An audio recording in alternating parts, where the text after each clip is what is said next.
Hey everybody, Mick here. I hope everybody's doing well today.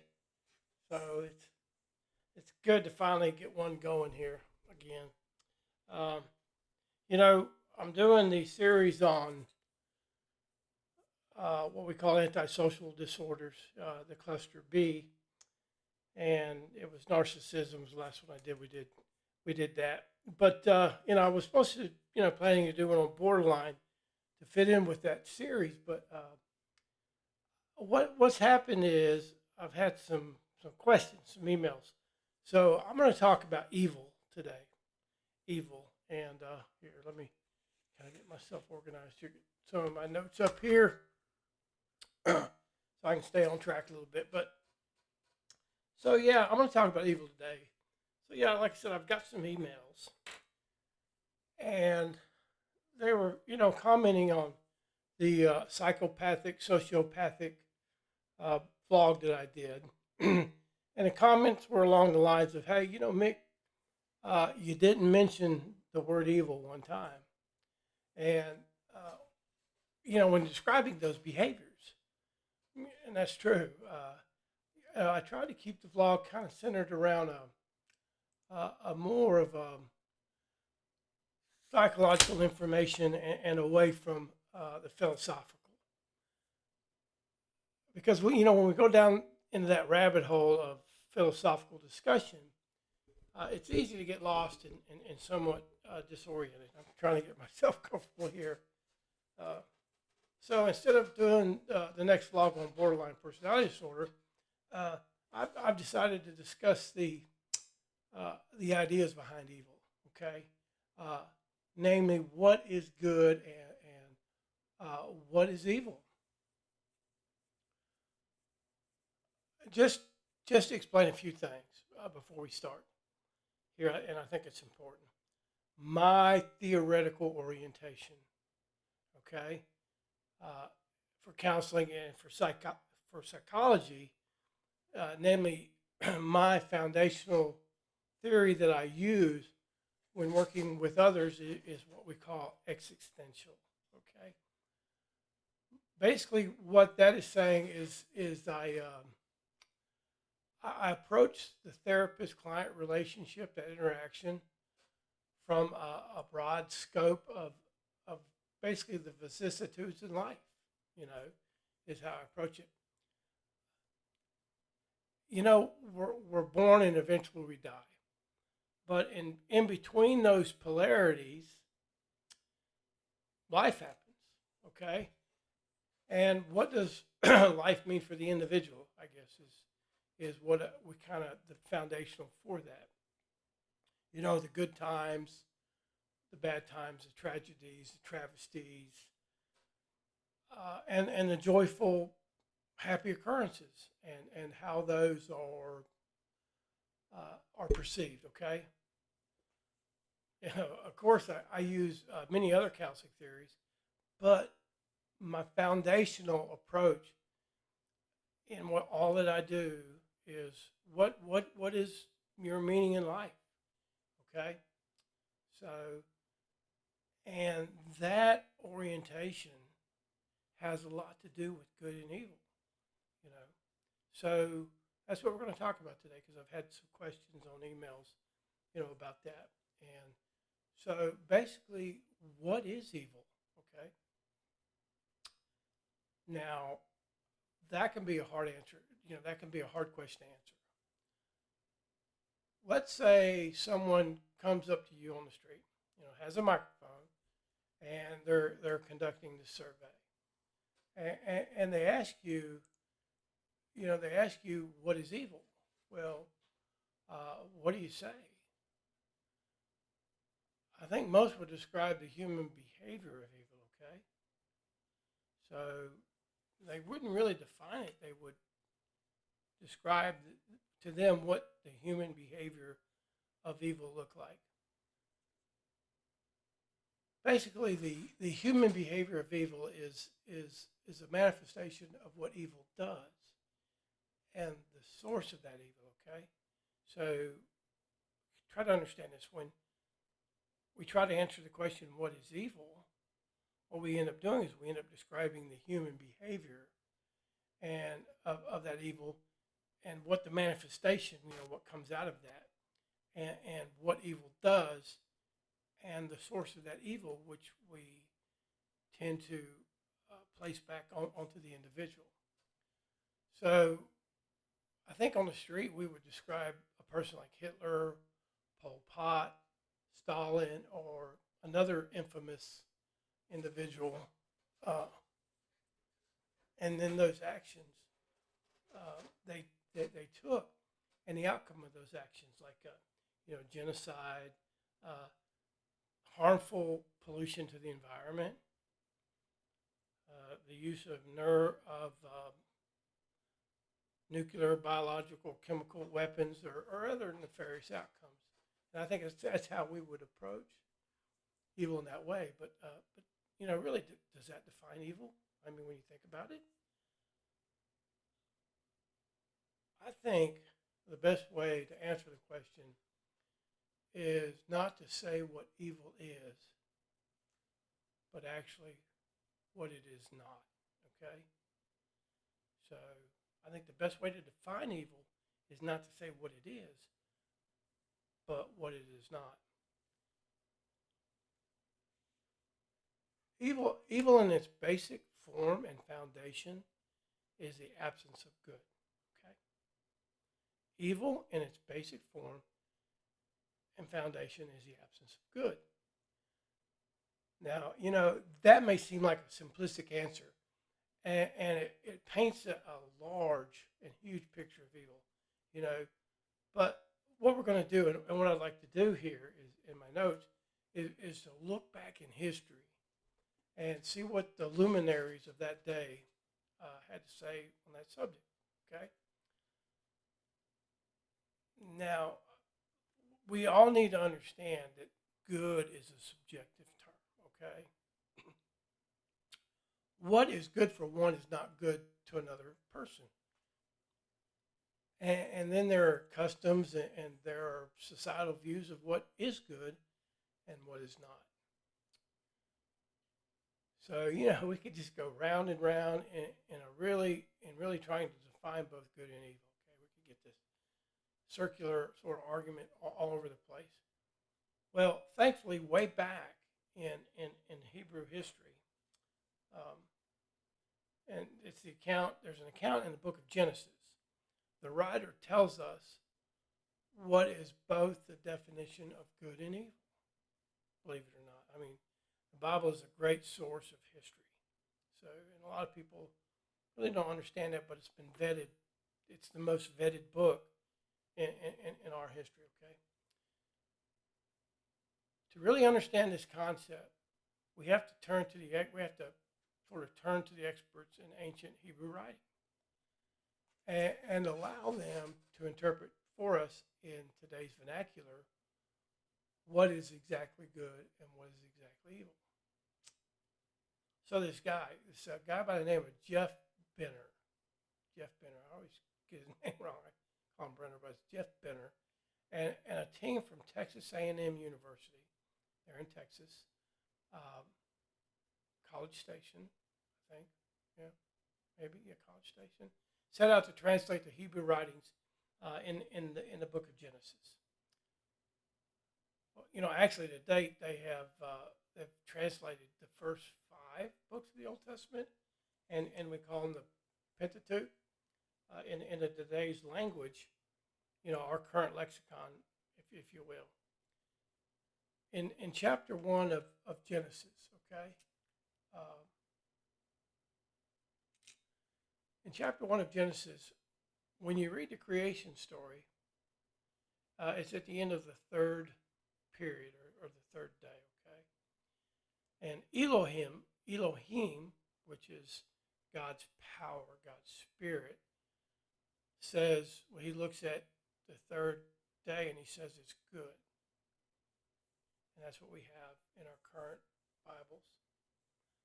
And that Hebrew word for good is tov, T-O-V, okay? Actually, the correct interpretation, according to Benner and company, his associates, for the word tov is our word functional. So really, that word tov doesn't really fit with the word good. It's a better fit according to Benner and those uh, Hebrew interpreters today for the word functional. So what happened is during the original translation of Hebrew to English back in the 11th century, um, what's known as the King James Version was, there wasn't an English word in use that could compare to tov, to T-O-V, like it is today. In other words, the English word functional was not around until the 11th century. It was first used in 1603, about 400 years after the original translation. So the people working on the interpretation at that time, back in uh, King James time, in the 11th century, they had to use their closest word that they had in English, and that was good, okay? They didn't have the word functional. So really how the scripture should read is this.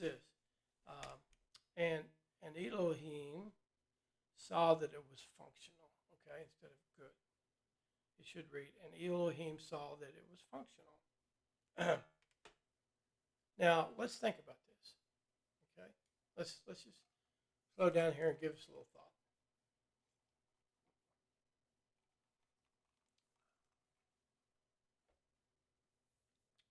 What we should discern, I think, from this is what God deems as functional in His way and in His plenary scope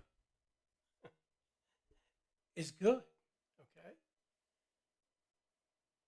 Now, exactly what does functional mean? So I've got, I want to read that to you here. I've got it here, and I'm going to read today's definition out of the Merriam-Webster. The word functional. It's connected with or being a function. Okay, I could have written that. You could have written that, right? It contributes to the development or maintenance of a larger whole. Developed or designed chiefly from the point of view for use. So that's what our current definition of functional is.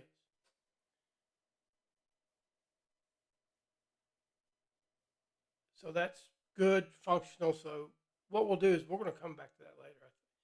Yeah, I want to go over to evil. Okay, now, so we said that evil is the absence of good. Remember? So we wanted to look at that. So what is good?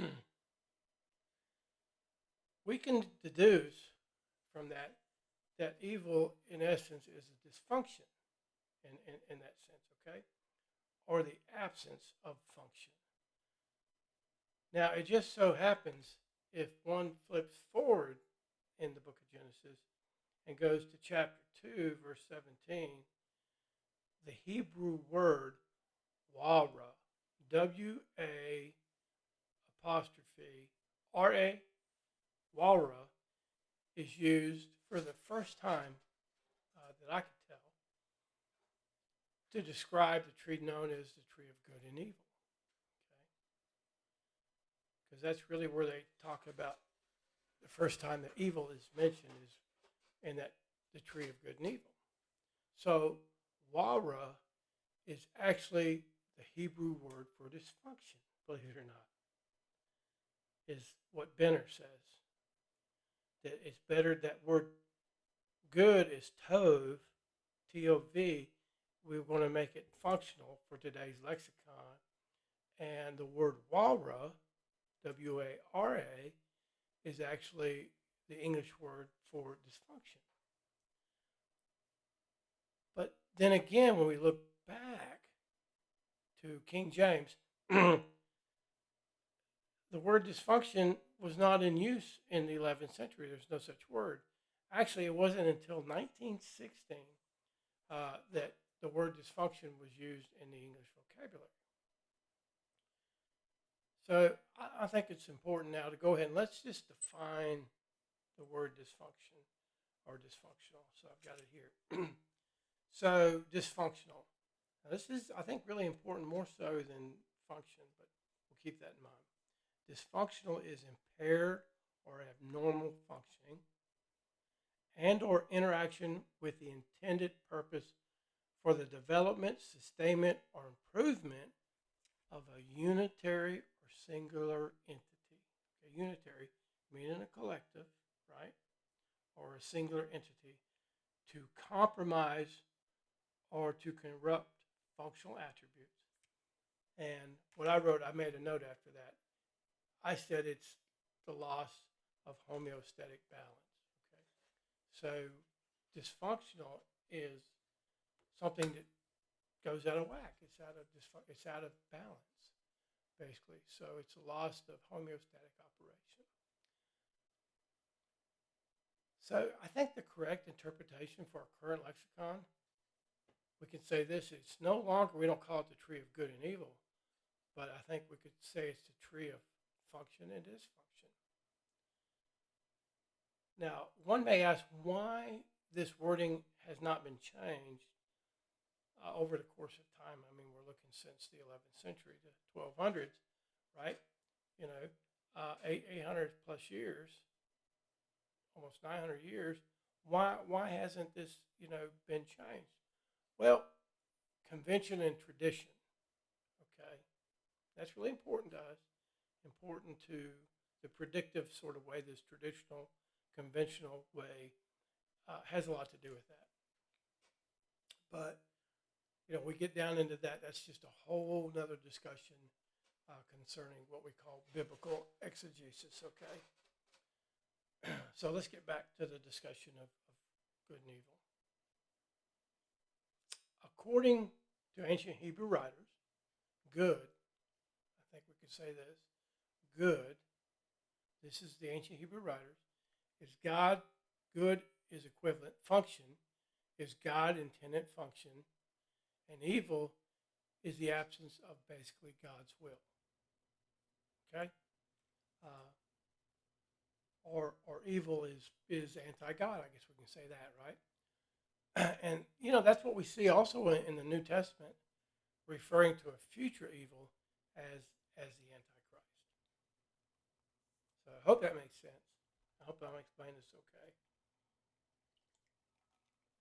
I know I'm going kind of slow with it because I'm trying to keep it, in my mind to describe it. So, I just wanted to take a look at history as far back as possible that we have in our writings to help define evil, which is really, as writers were concerned, is an absence of function. Okay, so let's see what we got here. Okay, so let's next we're going to talk about the absence of evil. Okay, or I'm sorry, the science of evil. So we're going to talk about the science of evil, or the social psychology of good and evil, which is really a philosophical exercise of what in psychology we call a non-empirical study or qualitative research. Okay? So it's not quantitative in to look at good and evil. It's not qualitative, and we can't look at it empirically and research it. So we call it qualitative. Many of you guys may not know that the science of psychology was born out of philosophy, okay? As a matter of fact, the student of psychology starts with a study of philosophy, what we call psychological history, and I've had that many times. It's very interesting. And we start the philosophical tenets about good and evil before Aristotle, Plato, or Socrates, to help to establish a foundation to understand psychology. So we start studying, when you get into undergraduate and graduate too. I had it in graduate, both in doctoral and in my master's. I had to look at the history of psychology, which dealt a lot in philosophy. Okay. In early philosophy, it tried to explain or describe or to predict this human behavior. Because basically, today's science of psychology is, predicated upon that early philosophy. Foundational in this philosophical discussion that they had was trying to explain, describe, or even predict evil. Okay, for many millennia, human evil was seen as a work of nefarious spirits. Early civilizations would actually drill holes in people's skulls. This is called what we call trepanation, to release these spirits. And they found skulls with holes drilled in them. So basically, earlier mental illnesses were seen and viewed as being caused by evil spirits inhabiting the bodies of the afflicted. There were many various inhumane methods used throughout the ages. It boggles the mind to rid those people that were putatively possessed individuals. Okay, but I think what's important, I'm not going to stay there. I'm just going to fast forward a couple of millennia up to two people who we call Carl Jung and Carl Rogers. Carl Jung, it's spelled actually Jung, Jung, okay? He felt evil was this inherent shadow inside of everyone, even animals. He talked about the shadow.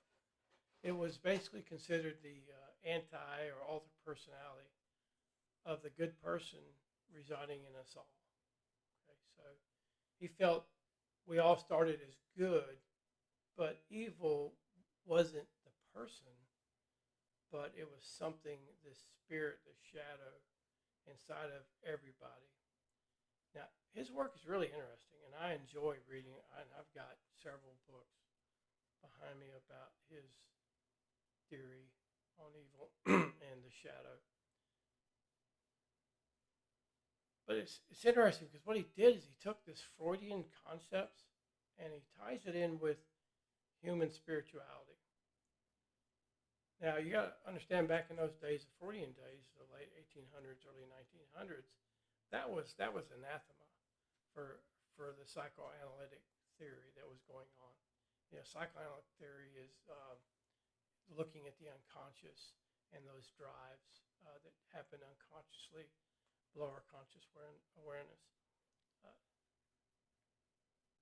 So essentially, what he said was, a person is really good, or they're functional, but at times, this shadow that we all possess, it takes control, and that person becomes dysfunctional. Okay, so really, he agreed with many of the qualitative types before him, and I know I skipped over them from the past, that 2,000 years.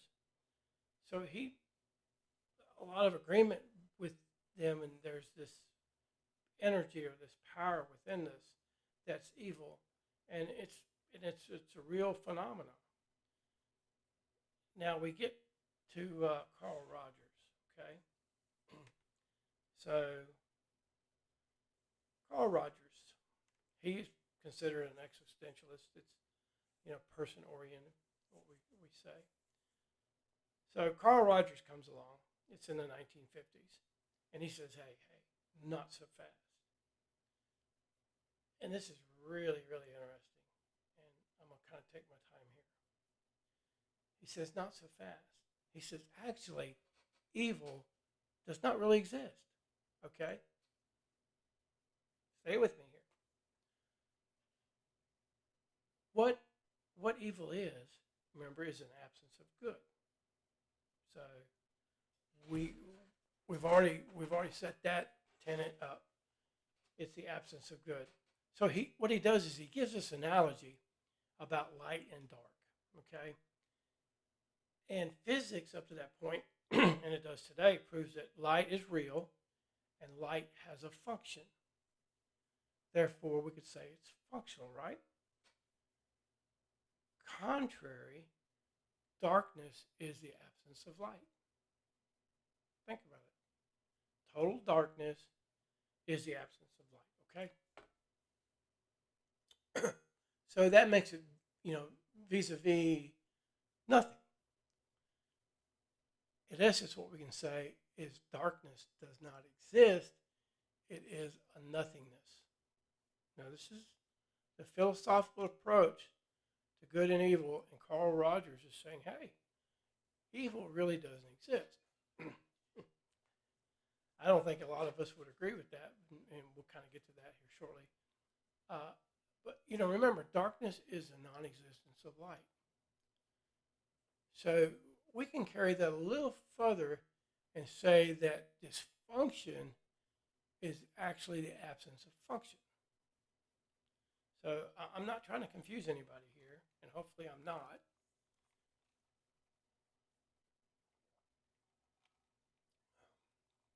Because even today, psychology still does dabble in philosophy. So really dysfunction, so that really makes dysfunction, is not a thing.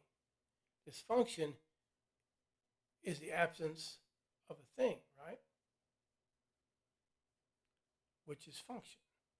So dysfunction is the absence of function. Now, I'm going to go back and tie this in here back to Genesis, the book of Genesis here. Let me get my mind around this. Okay. If we go back to Benner, and his company, and we look at Genesis, it's chapter 1, verse 3 and verse 4. And I'm going to read this here, 3 and 4, okay? And Powers said, now Powers is Elohim, God's power. And I'm reading their interpretation, okay? I want you to understand that. It's their interpretation. And Powers said, light exists, and light existed. So I'm reading you exactly out of their book the actual interpretation of these verses. Okay, that was verse 3 in chapter 1. And verse 4 said, and Powers saw the light given that it was functional. Okay? So there was darkness. If you go back and you'll see darkness was everywhere, and then light happened, and then light became functional. So here we see this separation between light, a functional created occurrence, and darkness, which is a nothingness. What is really interesting, now this is going to knock your socks off. If one, and I've studied evolution. Evolution is a big part of psychology. But you study evolution, and if you're familiar with the Genesis account, the phases of creation, they match in both accounts. Our evolutionary phases that we have from the Big Bang actually matches the biblical account of the phases or the days, okay? So an example, the Big Bang is cosmology's description, appearing from darkness. Also in that we see the development of heavenly bodies, stars, planets, comets, asteroids, just etc. Now these match with both accounts, both biblical and our evolutionary account, our cosmological accounts, as the second phase. Okay? the heavenly bodies is the second phase. We see it both ways. Then we see water, land masses, along with marine life, birds, mammals, and then humans, happening all in the same order between both of them. Now, so basically what we're saying is, and I'm going to say 10,000 years ago, because there's a lot of, it's probably written about 6,000 to 5,000 years ago, the writing that we know took place. But there's always been this sort of verbal passing down over now. About 10,000 years ago, ancient Hebrew writers had almost the exact same linear development of creation as does today's current science. So, that should make us do some critical thinking about what we read in the Bible. And I think the Bible is historically correct. Okay. So, now we're going to go back to good and evil. Okay, let me just get a quick look here. Got that. I want to make sure I don't skip anything, okay? So, okay, that's coming up. All right. So, now I'm not saying evil does not exist, because it does in a philosophical sense, just like time exists and self exists. See, we sense and experience evil. We sense and experience time. We sense and experience a persona of self. But actually, in reality, these are what we call human-driven constructs. Okay? So, but I think, even though Carl Rogers said, hey, evil really doesn't exist. Yeah, okay, I get that philosophically, and that's a good argument. But for us living here today and for all of humanity, we're going to say, yeah, it does. So I hope that's some background, because I'm going to get into what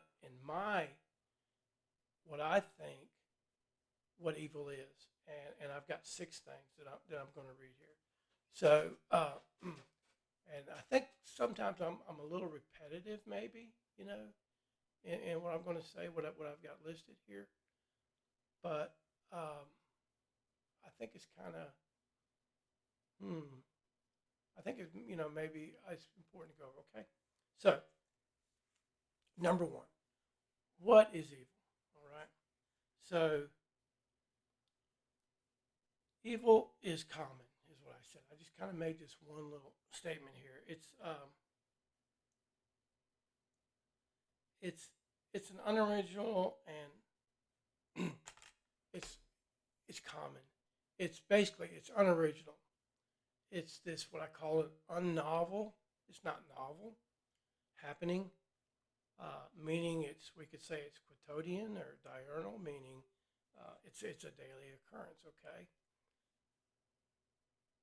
It's like we're so used to it, we're so used to evil that we ignore it or we accept it. Okay, so it's, we do that. It's unwitting, I think, but perilous. That a vast majority see evil as this random, unrelated occurrence of happenstance, a banality unconnected to their lives. Okay, it's someone else's misfortune. So that's what makes it, common. It's so common that we tend to say it happens to somebody else. It's a banality in it. Okay. So number 2, and I think this is very important. Evil is a force. It's a principality. Okay. Evil actually exists in a form of energy of force, what is known as a principality. In reality, evil, it's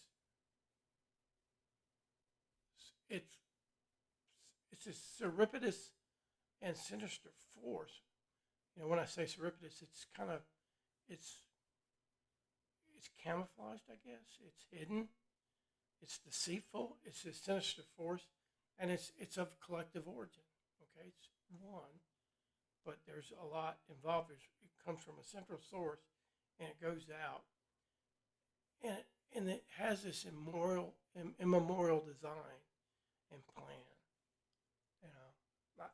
I hope that makes sense.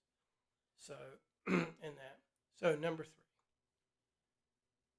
evil is impenitent, unrepentant. It's like this rabid animal that follows its programmed nature. It devours regardless of innocence. It doesn't repent or feel sorry for anyone or anything that gets in its way. So I hope you see that I'm describing evil as a force. It's very important, okay? So, number four. What is evil? Come on, baby. Okay. Evil is insistent and a ubiquitous energy permeating our universe. So it's tenacious. It's over and over and over. It doesn't quit. And when I say it's this ubiquitous energy, it means it's everywhere. Okay. I think later on we're going to see some things in the Bible in the New Testament that talks about it. But it's this energy that permeates our universe. Again, I'm going to get back and repeat something here. It's obfuscated as a spurious light. I mean, it's hidden as this counterfeit sort of being, and I'll explain that a little bit later. It's unctuous intentions, okay, disingenuous intentions. A lot of times will be camouflaged as altruistic programs that putatively resolve human conditions. It's vainglorious with its intellectual pride. Now, I'm sort of beaten up on science here, but that's, I think science is evil. Some things, not all science. Science that disregards God, that is not functional, is evil, okay? Because evil is the absence of good. Evil is dysfunctional, right? So it's this sort of fait accompli.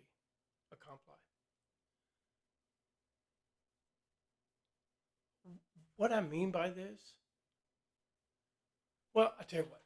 Let me give you a historical example, okay?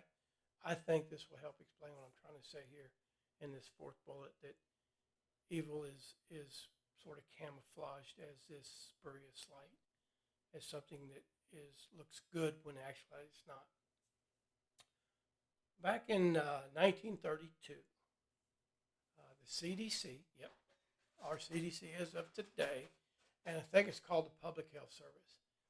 Today, I think it's referred to as the NIH, the National Institutes of Health. They started a study on STDs, sexually transmitted diseases, namely syphilis. And the study was in Tuskegee, Alabama. Okay, so they told these African American men that they were being treated for syphilis. I think there was like 600 in the study, but I think there's many, many more. But they told them that they were being treated for syphilis, okay, when in fact they were not. Instead, what the CDC and the Public Health Service, the PDS, or NIH today, wanted to see is the long-term health effects, namely the neurological impacts of syphilis. They wanted to see what syphilis did to the brain. And they did this experiment for 40 years. 40 years, folks. 40 years. Now, they reported they killed like 130. That's reported. But I'm telling you, many, many more went unreported. They died, suffered, not to mention the anguish and suffering of the other test participants, their families, and their friends. Okay? Something that was presented as benevolent, as beneficent, was in fact evil. So that's what I mean by the fourth bullet, okay? And we see that today, and there's some evil going on today that I'm not going to get into. That as a scientist, that I recognize is being perpetuated upon not only our society but worldwide. Okay. Now, number 5, evil is hidden in plain sight. Look,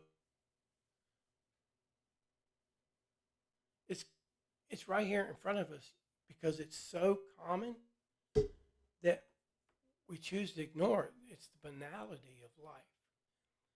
And what's going to happen is it's going to consume anybody in this rapacious manner, without compunction or conscience. Evil, I'm going to say this, evil silently waits undetected, but they're busy. They're like this pernicious vermin underground. Be warned. I'm telling you, evil, it hides in plain sight, okay? So, and I get a little emotional about this,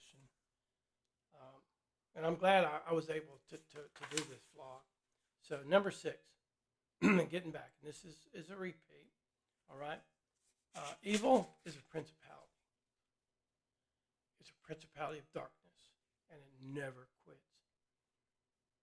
It remains unrelenting in its quest for collective dominion until it is destroyed, until it's vanquished forever. Okay? So those are my 6 sort of definitions of evil, 6 bullets about it. I want you to please understand this. Humans aren't evil. We are just a conduit of evil, a circuitry that flows evil. We are a circuitry that flows evil. We are not designed to be evil, okay? Every human being, they have dignity. It's a worth beyond anything in this world. Every single person. I don't care what status rung of the ladder socially you're on. I don't care what color your skin is, what your ethnicity is, what your religious beliefs are, any of that. Every human being has dignity and worth beyond anything in the world. Now, having said that, yes, I have dealt with child molesters, murderers, rapists, what we consider psychopaths or sociopaths, and these are all dysfunctional behaviors. In the Genesis account, Adam and Eve, man and woman, they wanted to know the difference between function and dysfunction. That's what they wanted to know. I'm not going to get into the story of what Satan did, the serpent. They wanted to have the knowledge of good and evil. And today, without a doubt, we know full well, and we see the travesty and tragedy of this outcome of what happened. Whether or not you believe it historically, and I feel the Bible is historically correct. So I'm going to do a quick summary here and just let's get this wrapped up in this. I'm going to make sure I hit the points here and get them all.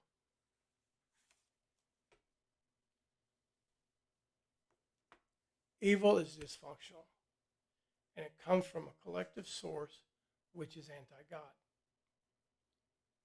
It is so widespread that we see it as normal. We see it as this normal occurrence, what we call a banality. And we have this, we're anesthetized from recognizing it, okay? It's like we've had this inoculation that we can't see it. we've received this social anesthesia that we're almost unconscious to it. Evil is unrepentant, and it will be tenacious in its attempts to spread what its resolve is. For the most part, evil presents itself as a counterfeit of good. I want you to remember that. It's a counterfeit of good. Most of the time, that's why we don't recognize it. When at the foundation, it's this counterfeit of good, but the foundational aspects of it is disingenuous. Okay? But there's good news. There's always good news. My friends, the Apostle John, in his first epistle, 1 John, he said, greater is he that is in you than he that is in the world. Okay? I think I got that right. Greater is he that is in you than he who is in the world. He who is in the world, he's talking about Satan. He's talking about evil. So we're not evil. We just have these behaviors. Psychopaths, sociopaths, Machiavellis, it's a behavior, okay? So, as a Christian counselor and psychologist, I tell my Christian clients that Christ, he promised to save you, not fix you. Okay? He promised to save you. He came to save the world, not to psychologically fix you from the mental health issues. That's what he uses us for, others for, to fix each other. That's why we have relationships. That's why we have these energies that interlock with each other. It's been said that God uses man and man uses systems. But I'm going to say, as a scientist, having God in your heart is a great first step to healing. Healing psychologically, especially for trauma, okay? Now, reach out to me, please. You can email me. You can comment if you want to. My phone number is 256-599-0291. Please send me a text, and I can call you back, But, I hope from hearing from you. Next time, I'm going to cover borderline. I promise. I'm going to do it. That was one of my major theses back in my master's program. I did that. So I'm very, very knowledgeable of borderline personality disorders. But, reach out to me. And, I love you all. Maranatha. Thanks for the comments. And also, I know this is on Facebook, but I'm posting them on to YouTube. I've got some up, but I'm going to change the address and I'll let everybody know, okay? So, hey, thanks for staying with me. Have just a super week. And remember, greater is he that is in you than who is in the world, okay? See you.